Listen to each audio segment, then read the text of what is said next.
Ça veut dire que nous faisons bien le travail. Ça veut dire que la philosophie avec laquelle nous sommes venus à la INAFOOT, que le meilleur sur terrain se justifie aujourd'hui et les gens peuvent y croire. Ça veut dire que la INAFOOT n'est pas venue pour favoriser qui que ce soit. La INAFOOT est venue organiser un championnat où le meilleur va gagner et sera sacré à la fin de ce championnat. Ça veut dire qu'il n'y a plus de petites équipes. Hein. Il faut se préparer. Il faut étudier le plan de l'autre, le jeu de l'autre, pour le contrer sérieusement et le battre pour espérer non seulement rester en Ligue 1, mais aussi gagner la INAFOOT.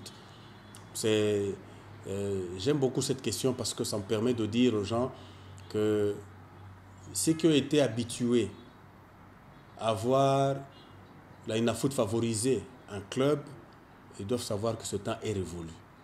Nous sommes venus donner la chance à tout le monde pour que tout le monde joue et tout le monde perde ou gagne sur terrain.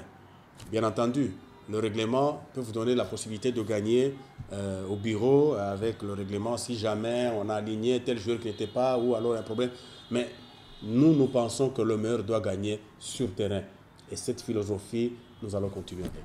Non, mes yeux ont vu qu'aujourd'hui, pour ce début, hein, parce qu'en fait, le grand club se révèle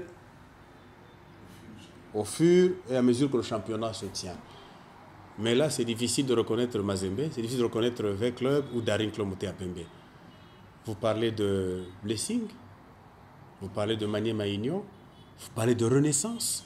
Ça veut dire que la compétition, elle est amplement disputée, et plutôt le championnat est amplement disputé, et les autres, tout le monde se prépare, tout le monde a pris confiance, tout le monde se dit, avec aujourd'hui le comportement des arbitres qui, jusque-là, je peux leur donner 7 sur 10 dans leur comportement, tout le monde croit que si ils peuvent faire un bon plan de jeu avec des très bons joueurs et qu'ils peuvent gagner, ben qu'ils gagnent. Bon, c'est la mentalité de l'homme. Hein.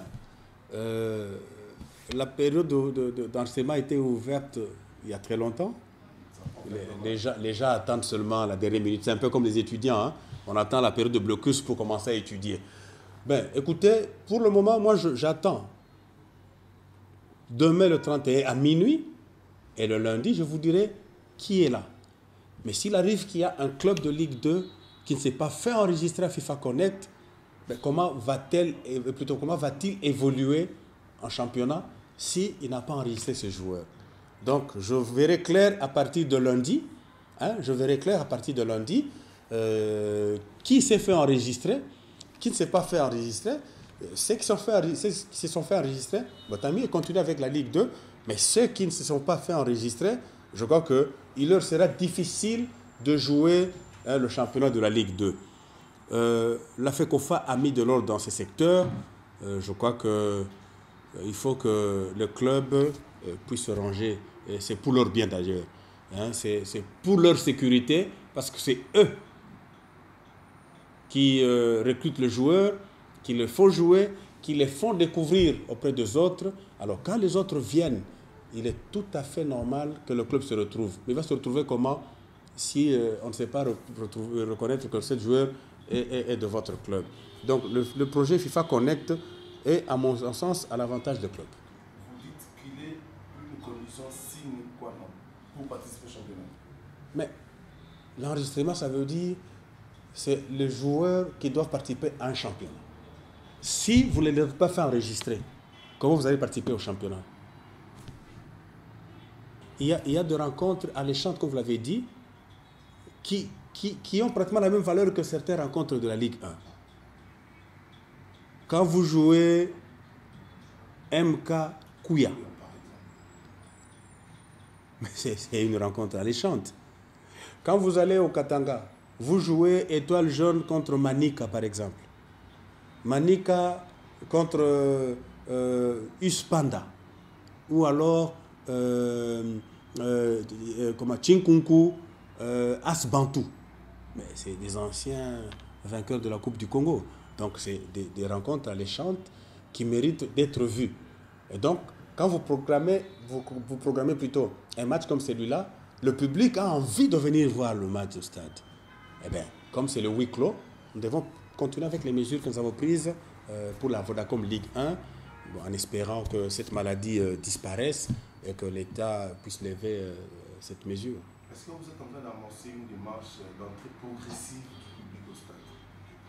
Nous avons initié un mémo qui sera signé par la FECOFA pour que le gouvernement voit dans quelle mesure on peut progressivement ouvrir le stade à un public un peu, oui, et puis on verra pour la suite. Mais sinon, je voudrais dire aux gens que la raison, c'est la maladie, Covid, elle est là, parce que là, nous apprenons que avec ce qui vient de l'Europe, surtout avec ce qui se passe maintenant en Europe, il semble qu'il y a encore d'autres cas de maladies qui reviennent. Je le dis sous réserve des informations de l'équipe de riposte. Donc, soyons quand même assez prudents et fassons quand même attention. Oui, la Ligue 2, nous sommes aussi en pourparlers avec certaines chaînes qui sont intéressées à la Ligue 2. Je crois que ça va aller. Pour le public sportif, je sais que c'est beaucoup plus facile de supporter son club dans le stade. Mais bon, écoutez, la Covid est venue, elle a pratiquement changé beaucoup de choses. Bon, prenons notre mal en patience, nous reviendrons au stade. Mais je voudrais que certaines habitudes, déjà à partir de la maison, changent. Nous ne voudrons plus que les gens viennent voler ou agresser les gens au stade. Nous ne voulons plus que les gens viennent jeter des urines sur des gens très paisibles qui sont venus effectivement passer leur temps, se détendre au stade. Nous ne voulons plus que les gens viennent insulter les gens au stade. Dans tous les cas, nous prenons des dispositions pour qu'à la rentrée du public dans les stades, que ce genre de comportement soit banni et oublié. Nous voulons que des gens responsables puissent se déplacer au stade avec femmes et enfants et qui rentrent à leur maison sans problème, parce que nous aurons mis hors d'état de nuire toutes ces personnes qui viennent pour perturber l'ordre au stade. Merci beaucoup.